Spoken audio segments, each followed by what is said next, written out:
Welcome back students. Semi conservative mode of DNA replication तो आपने समझ लिया होगा। इसके पहले दो वीडियोस थे सेमी कंजर्वेटिव नेचर के कि हर बार डीएनए रेप्लिकेट करता है, नए डॉटर डीएनए बनाता है जिसमें एक स्ट्रैंड पेरेंट से आता है, पेरेंटल डीएनए से आता है और एक नया बनता है। सेमी कंजर्वेटिव, आधा कंजर्व हुआ फ्रॉम द पेरेंट और आधा नया बना, एक स्ट्रैंड नया बना। अब हम वो प्रोसेस पढ़ेंगे कि कैसे ये रेप्लिकेशन होता है। रेप्लिकेशन एट अ स्ट्रेच नहीं होता है कि दोनों स्ट्रैंड अलग हो गए और नए स्ट्रैंड आ गए, नहीं। ये ड्यूप्लेक्स जो होता है वो धीरे धीरे खुलता है क्योंकि बहुत एनर्जी लगती है। कैसे धीरे खुलता है, कितने एंजाइम्स लगते हैं, हम वो सारी चीजें इस वीडियो में पढ़ेंगे। पर इस वीडियो को देखने से पहले जरूर पार्ट 1 देखिए ताकि आपको ये इंपॉर्टेंट टर्म्स समझ में आ गया हो, तभी आप इस वीडियो को अच्छे से समझ पाएंगे। एंजाइम्स कई सारे इन्वॉल्व होते हैं, cascade of enzymes and proteins जो डीएनए रेप्लिकेशन करवाता है। हमको एनसीईआरटी के अनुसार मेन जो एंजाइम्स पढ़ने हैं वो है डीएनए पॉलीमरेजेस और डीएनए लाइगेस। इसके अलावा प्राइमर क्या होता है आपको पढ़ना है, लेकिन आपको एक नजर सारे एंजाइम्स पे डालना ही पड़ेगा क्योंकि अगर वो नहीं समझोगे तो आप रेप्लिकेशन नहीं समझ पाओगे। तो प्रोसेस में मैं आपको एक एक एंजाइम के बारे में बता रही हूँ, लेकिन आप वापस इस स्क्रीन में जरूर आइए, एक बार रीड करिए इसको ताकि आपको समझ में आए अच्छे से। तो ये एक डीएनए का ड्यूप्लेक्स है जिसको मैंने यहाँ 2 लाइन के रूप में बनाया है। बीच का कॉम्प्लीमेंटरिटी मैंने नहीं दिखाया है, बट आपको वैसे ही समझना है कि एडिनाइन थायमिन से पेयर करता है, ग्वानिन साइटोसिन से पेयर करता है, तो वो सब आपको लेके चलना है। ये पोर्शन है कुछ सीक्वेंस जो रेप्लिकेशन स्टार्ट करवाता है। तो ये है ओरिजिन ऑफ रेप्लिकेशन, ये भी पिछले वीडियो में एक्सप्लेन कर चुकी हूं, तो आप देखिएगा। ओरिजिन ऑफ रेप्लिकेशन क्या करता है, point that is a spot जहां पर रेप्लिकेशन शुरू होता है। तो एक एंजाइम है हेलिकेज जो आकर ओआरआई रीजन में बाइंड करता है और धीरे धीरे हाइड्रोजन बॉन्ड्स को काटने लगता है। तो वो हाइड्रोजन बॉन्ड्स को काटेगा तो 2 स्ट्रैंड अलग हो गए।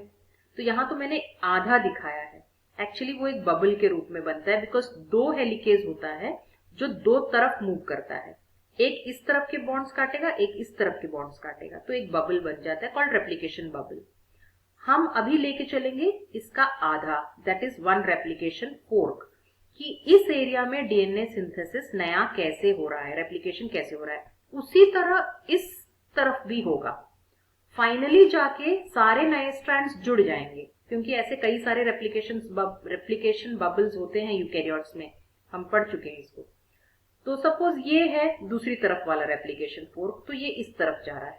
डीएनए पॉलीमरेज कैसे न्यूक्लियोटाइड्स ऐड करता है ये हम देखेंगे, लेकिन उससे पहले हेलिकेज ने जब काटा बॉन्ड्स को, दोनों स्ट्रैंड अलग हुए। अब ये दोनों स्ट्रैंड कॉम्प्लीमेंट है तो उनकी टेंडेंसी है कि वो वापस बाइंड कर जाएंगे, तो इनको कौन रोक के रखेगा? Single strand binding proteins. Just एक सजेस्टिव पिक्चर मैंने डाला है, हेलिकेज जिप का काम कर रहा है, जिप जैसे खुल जाता है, ये जो नॉब है ये जिप को खोल देता है, उसी तरह हेलिकेज एंजाइम वही काम करता है, बॉन्ड्स को काट के डबल स्ट्रैंड्स को खोल खोल के सिंगल स्ट्रैंड बनाते जाएगा। लेकिन ये जो स्ट्रैंड हैं, जो 2 स्ट्रैंड्स हैं, उनको वापस टेंडेंसी होती है कि वापस जुड़ जाए क्योंकि एडिनाइन हमेशा थायमिन से पेयर करेगा, ग्वानिन साइटोसिन से, तो एक टेंडेंसी होती है। तो उसको रोक के रखने के लिए सिंगल स्ट्रैंड बाइंडिंग प्रोटीन्स उसको पकड़ के रखते हैं। जैसे यहाँ पे 2 लोगों को दिखाया गया, मान लो एक बहुत उलझी हुई रोप को आपको निकालना है, सीधा अलग अलग करना है, तो वो वापस नॉट बन सकते हैं, टैंगल हो सकते हैं, तो उसको कोई पकड़ के रखा है आपको हेल्प करने के लिए। आप धीरे धीरे खोल रहे हैं, आप हेलिकेज हो, आप धीरे धीरे खोल रहे हैं, वो पकड़ के रखे, समथिंग लाइक दैट। तो सिंगल स्ट्रैंड बाइंडिंग प्रोटीन्स उसको अलग रखेंगे। जब ये हेलिकेज इसको खोलते जा रहा है तो पीछे और गठान हो सकते हैं, जैसे वो उलझे हुए रोप्स आप खोल रहे हो लेकिन पीछे पीछे और गठान होते जा रहा है, तो that is super coiling. DNA पीछे पीछे की ओर जहां जहां हेलिकेज जा रहा है उसके और आगे आगे मैंने वो सुपर कॉइलिंग कर रहा है। तो टोपोआइसोमरेज नाम का एंजाइम है जिसको गाइरेज भी बोलते हैं, वो एक कट करेगा, निक बोलते हैं उसको, गैप क्रिएट करेगा, निक मीन्स गैप, और उसको अनट्विस्ट करेगा, इसको खोल देगा, खोल के ऐसे स्ट्रेट डाल देगा, फिर लाइगेज उसको जोड़ देगा। तो इस तरह से टोपोआइसोमरेज जो है इसको टेंशन फ्री करता है। यहाँ टेंशन क्रिएट हो रहा है, हेलिकेज यहाँ खोल रहा है तो यहाँ पीछे पीछे टेंशन क्रिएट हो रहा है। Topoisomerase will relieve the tension. I hope इतना क्लियर है आपको। अब जब ये खुल गया तब इसमें एंजाइम पॉलीमरेज, जो आपको बहुत अच्छे से पढ़ना है, उसकी पूरी एक्टिविटी पढ़नी है पॉलीमरेज की, तो वो बनाएगा नया न्यूक्लियोटाइड ऐड करने लगेगा, मतलब नया स्ट्रैंड बनाएगा। पर उसकी एक वीकनेस है कि वो अपने आप शुरू नहीं करेगा काम, उसको हेल्प चाहिए किसी का। वो पहला न्यूक्लियोटाइड नहीं ऐड कर सकता। DNA needs the help of a primer, एक स्टार्टर चाहिए उसको। तो यहाँ पर देखिए आप, एक येलो कलर का जो दिखाए, दिस इज एंजाइम प्राइमेज।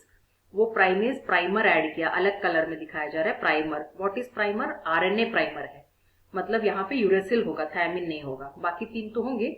तो एक short stretch of RNA nucleotide है और प्राइमेज नाम का एंजाइम है जो एक आरएनए पॉलीमरेज है। वो पहला न्यूक्लियोटाइड रख सकता है, डीएनए पॉलीमरेज पहला न्यूक्लियोटाइड नहीं रख सकता है। तो इसलिए एक प्राइमर की जरूरत होती है। दूसरी इंपॉर्टेंट चीज है, जब डीएनए का ये अलग हुआ, फोर्क बना, तो वो स्ट्रैंड जो parental strand, you know it is anti parallel, DNA is anti parallel. तो एक स्ट्रैंड जो 3 to 5 डायरेक्शन में है उसमें तो कोई दिक्कत नहीं, प्राइमर ऐड हो गया और डीएनए पॉलीमरेज ने नया न्यूक्लियोटाइड ऐड करना शुरू कर दिया, क्योंकि DNA polymerase 5 to 3 prime direction में ही बना सकता है, न्यूक्लियोटाइड ऐड कर सकता है। दो दिक्कतें हैं डीएनए पॉलीमरेज को, एक तो स्टार्ट नहीं कर सकता तो उसको प्राइमर चाहिए, दूसरा वो 5 to 3 डायरेक्शन में ही न्यूक्लियोटाइड्स ऐड करेगा, 3 to 5 में कभी नहीं ऐड कर सकता वो। तो इस स्ट्रैंड के लिए कोई दिक्कत नहीं है, बिकॉज इसका पेरेंटल स्ट्रैंड जो टेम्पलेट का काम कर रहा है वो 3 to 5 है। तो नया 5 to 3, यहाँ पर एडिनाइन है तो यहाँ थायमिन लेके आ जाए, थायमिन वाला न्यूक्लियोटाइड लेके आ जाएगा। यहाँ पर ग्वेनाइन वाला न्यूक्लियोटाइड है तो यहाँ साइटोसिन वाला न्यूक्लियोटाइड लेके आ जाएगा। तो no problem, this will go on. बाद में ये प्राइमर हट जाएगा, प्राइमर की जगह नया डीएनए न्यूक्लियोटाइड्स आ जाएगा। वो करेगा DNA polymerase 1। Remember DNA polymerase 3 है जो न्यूक्लियोटाइड को ऐड करते करते स्ट्रैंड को बढ़ाएगा। लेकिन कोई रिपेयर करना है कि कोई गलत बेस आ गया या आरएनए प्राइमर को हटा के डीएनए के न्यूक्लियोटाइड्स लाने पड़ेंगे ना, पूरे डीएनए का स्ट्रैंड डीएनए ही होना चाहिए। प्राइमर सिर्फ छोटा सा काम था उसका स्टार्ट करना, उसको हटाना पड़ेगा। तो वो डीएनए पॉलीमरेज 1 करेगा जो रिपेयर करने वाला एंजाइम है। तो ये स्ट्रैंड तो क्लियर है, बट ये स्ट्रैंड क्या करें जिसका पेरेंटल स्ट्रैंड पहले से ही 5 to 3 डायरेक्शन में है, तो उसका नया स्ट्रैंड कैसे बनाएंगे? 3 to 5 तो पॉलीमरेज करेगा नहीं। तो जहां तक फोर्क खुला है, रेप्लिकेशन फोर्क खुला है, वहां से प्राइमर ऐड होता है, मतलब उस पेरेंटल स्ट्रैंड के टेम्पलेट का एरिया एक न्यूक्लियोटाइड ऐड होगा, तो वो नए स्ट्रैंड का 5' एंड होगा। और प्राइमर ऐड होने के बाद डीएनए पॉलीमरेज इस तरफ ऑपोजिट टू द फोर्क बनाएगा, ये टुवर्ड्स द फोर्क जा रहा है, जहां जहां हेलिकेज खोल रहा है उस ओर जा रहा है। ये रेप्लिकेशन फोर्क के ऑपोजिट डायरेक्शन में बना रहा है। तो ये तो इतना ही जगह बना, नया जो स्ट्रैंड बना वो इतना ही छोटा बना। अब डीएनए पॉलीमरेज को वापस निकल के पीछे जाना है, फिर से प्राइमर लगेगा। इस केस में इस स्ट्रैंड के लिए प्राइमर बार बार लगेगा। तो चलो हम लोग इसको डिटेल में देखते हैं, पिक्चर के रूप में, मतलब डायग्राम्स के रूप में। ये देख लीजिए आप, ये प्राइमेज आरएनए प्राइमर लगाया और ये कंटिन्यूस चलते जाएगा, क्योंकि ये वो स्ट्रैंड है जिसका पेरेंटल स्ट्रैंड 3 to 5 में है। इसमें ऊपर दिखाया है, इसमें मैंने नीचे दिखाया है। आप कहीं भी दिखाइए ऊपर नीचे, बट आपको ओरिएंटेशन से मतलब है। 3 to 5 जो स्ट्रैंड है उसमें कंटिन्यूअस बनते रहेगा, ये खुलते रहेगा बनते रहेगा। ये हेलिकेज है, खुलते जा रहा है बनते जाएगा, बस एक बार प्राइमर लगेगा। पर ये दूसरा जो स्ट्रैंड है उसके लिए हम आगे पढ़ेंगे। ये दूसरे स्ट्रैंड का भी हम देख लेते हैं। जीआईएफ जो है, यहाँ एक प्राइमर लगा क्योंकि इसका पेरेंटल स्ट्रैंड पहले से 5 to 3 है, तो ये ऑपोजिट डायरेक्शन में पॉलीमरेज बना रहा है। प्राइमर लगा, पॉलीमरेज जा रहा है, ठीक है। अब ये हेलिकेज और खोलेगा इसको आगे, तो प्राइमर जहां तक खुला वहां आएगा, फिर से डीएनए पॉलीमरेज ऐड करेगा, तो ऐसे टुकड़ों में बनेगा। इन टुकड़ों को बोल रहे हैं ओकाज़ाकी फ्रैगमेंट्स। हम इसके बारे में अब भी बात करते हैं थोड़ी देर में। पॉलीमरेज की एक्टिविटी काफी फास्ट होनी चाहिए। उसका कैटालाइज करता है, उसका रोल है कैटालाइज करता है जो रिएक्शन को, वो बिल्कुल एक्यूरेट होना चाहिए। मतलब एडिनाइन के ऑपोजिट उसको थायमिन ही डालना पड़ेगा, ग्वेनाइन के ऑपोजिट साइटोसिन ही डालना पड़ेगा, नहीं तो चेंजेस जो आते हैं उसको म्यूटेशन बोलते हैं, जिसकी वजह से बीमारियां भी हो सकती है, कोई भी प्रॉब्लम हो सकता है। Polymerase must copy 1 section at a time. जितना टेम्पलेट खुला है, इसको पेरेंटल स्ट्रैंड को टेम्पलेट बोल रहे हैं क्योंकि वो दे रहा है, वो एक्सपोज कर रहा है उसके पास जो बेस है, उसके पास न्यूक्लियोटाइड एडिनाइन वाला है, वो बता रहा है कि थायमिन को लाओ। मतलब वो टेम्पलेट एक्सपोज कर रहा है अपना बेस को, तब पता चल रहा है पॉलीमरेज को कि मुझे क्या ऐड करना है। ठीक है, तो वो स्ट्रैंड जो बिना टूटे लंबा बनते जा रहा है, कंटिन्यूअस स्ट्रैंड है, जिसको लीडिंग स्ट्रैंड भी बोलते हैं क्योंकि ये इससे थोड़ा जल्दी बनेगा, इसलिए लीडिंग, ये पीछे रह जाएगा, जो टुकड़ों में बनेगा वो पीछे रह जाएगा। लैगिंग स्ट्रैंड जो ऑपोजिट डायरेक्शन में जा रहा है, वो जैसे जैसे खुलेगा वो टुकड़ों में बनेगा। एक चीज तो पॉलीमरेज की दूसरी बात ये थी कि वो हमेशा चेन 5 to 3 में ही ऐड करेगा, मतलब न्यूक्लियोटाइड्स 5 to 3 में ही ऐड करेगा। I hope you know what is 5 to 3 direction, हमने कर लिया है डीएनए स्ट्रक्चर में। एक न्यूक्लियोटाइड का 5th कार्बन है, 5th पॉइंट ओरिएंटेशन 5 to 3, तो उसका जो 3rd कार्बन है 5 to 3, 5 to 3, 5 to 3, तो एक लंबा चेन है, तो सबसे पहला न्यूक्लियोटाइड का 5th कार्बन और लास्ट न्यूक्लियोटाइड का 3rd कार्बन, हम इस डायरेक्शन को 5 to 3 बोलते हैं। तो डीएनए पॉलीमरेज ऐसे ऐड करते जाएगा, एक न्यूक्लियोटाइड है उसका 3' एंड में हाइड्रोक्सिल फ्री होना चाहिए, तब जाके वो नेक्स्ट न्यूक्लियोटाइड का 5th कार्बन से फॉस्फेट डाई एस्टर बॉन्ड बनाएगा। ये सब आप डीएनए स्ट्रक्चर में एक बार देख लीजिए। तो जो फॉस्फोडाइएस्टर बॉन्ड बनता है वो 3' कार्बन और 5' कार्बन के बीच होता है, पहले का 3' और अगले का 5', पर डायरेक्शन जो है न्यूक्लियोटाइड ऐड करने का वो हम 5 to 3 बोलते हैं, इसको आप समझिए। दूसरी बात, डीएनए कॉपी करता है 3 to 5, किसका 3 to 5 को कॉपी कर रहा है? पेरेंटल स्ट्रैंड का 3rd पोजीशन का कॉम्प्लीमेंट ला रहा है, तो पेरेंटल स्ट्रैंड का 3 to 5 कॉपी कर रहा है वो, लेकिन स्ट्रैंड बनाएगा वो 5 to 3। All this should be very clear, okay. अब इसको बहुत ध्यान से देखिए, इस प्रोसेस को, पूरे प्रोसेस को सेमी डिसकंटिन्यूअस क्यों बोलते हैं? देखिए, एक स्ट्रैंड तो जो 5 to 3 जा रहा है वो कंटिन्यूअस बन रहा है, तो ये लीडिंग स्ट्रैंड है ना, तो लीडिंग स्ट्रैंड, ये टेम्पलेट है लीडिंग स्ट्रैंड का, ये लीडिंग स्ट्रैंड है नया वाला, तो उसको कंटिन्यूअस स्ट्रैंड बोलते हैं। जबकि वो जो दूसरा स्ट्रैंड है जिसका पेरेंटल स्ट्रैंड पहले से ही 5 to 3 में है, डीएनए एंटी पैरेलल होता है ना, तो वो नया जो बनाएगा स्ट्रैंड वो यहां से 3 to 5 होगा, वो जाएगा, ओवरऑल ग्रोथ उसकी 3 to 5 होगी। ओवरऑल ग्रोथ मतलब ऐसा तो वो 3 to 5 पड़ा रहेगा, पर वो बनता है 5 to 3 में ही बनता है। तो इसमें कई सारे प्राइमर्स चाहिए, इसमें एक ही बार प्राइमर चाहिए क्योंकि ये तो टूट नहीं रहा है, यहाँ कई सारे प्राइमर्स चाहिए, हर बार एक प्राइमर बनेगा। ये स्ट्रैंड मैंने पिछले स्क्रीन में दिखा दिया था। अब प्राइमर रेप्लिकेशन फोर्क और खुला, हेलिकेज काटा और खुला, एक और प्राइमर, फिर डीएनए पॉलीमरेज नया न्यूक्लियोटाइड डालेगा, थोड़ा और लंबा हुआ स्ट्रैंड, फिर और खुलेगा रेप्लिकेशन फोर्क, फिर नया प्राइमर आया, ये 2 प्राइमर तब तक टूट के बिखर गए, इसका भी पहला प्राइमर टूट के गिर गया जो एक ही प्राइमर था, अब ये नए स्ट्रैंड्स बनते जा रहे हैं, तो ये सब टुकड़ों में बन रहे हैं।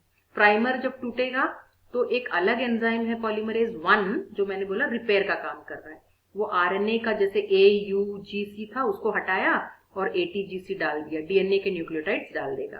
तो ये आरएनए प्राइमर हटना जरूरी है और उसका काम, रिपेयर का काम, आरएनए प्राइमर को एक्सरसाइज करना मतलब डिसइंटीग्रेट करना, और पॉलीमरेज 1 है जो नया डालता है, ऐड करवाता है। देन ये हो गया। अब ये टुकड़े को कैसे ज्वाइन करें? अब ये टुकड़ों में है, इसको ओकाजाकी फ्रैगमेंट इसलिए बोलते हैं बिकॉज जापानीज साइंटिस्ट है ओकाजाकी, जिन्होंने ये चीज पहले बार देखा था कि डीएनए के स्ट्रैंड्स फ्रैगमेंट्स में बनते हैं। जो 3 to 5 का ओवरऑल ग्रोथ वाला फ्रैगमेंट है वो एक्चुअली 5 to 3 टुकड़ों में बनते हैं, फ्रैगमेंट्स में बनते हैं, एक साथ नहीं बनते हैं, तो उसको डिसकंटिन्यूअस स्ट्रैंड बोला उन्होंने, इसलिए नाम है सेमी। आधा कंटिन्यूअस और आधा डिसकंटिन्यूअस बनता है।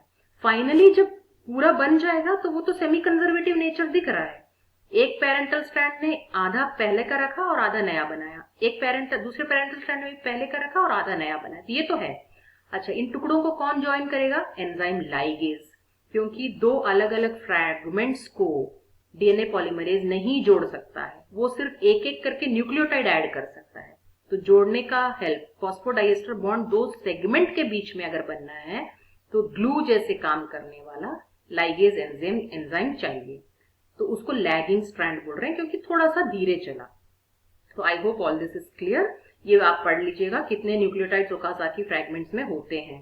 प्रोकैरियोट्स में 1000 से 2000 का लंबाई होता है ओकाजाकी का, और यूकैरियोट्स में थोड़ा छोटा होता है काफी। Thank you, I hope the topic is clear. Thank you so much. इसको रिपीट करिए, रिव्यू देखिए।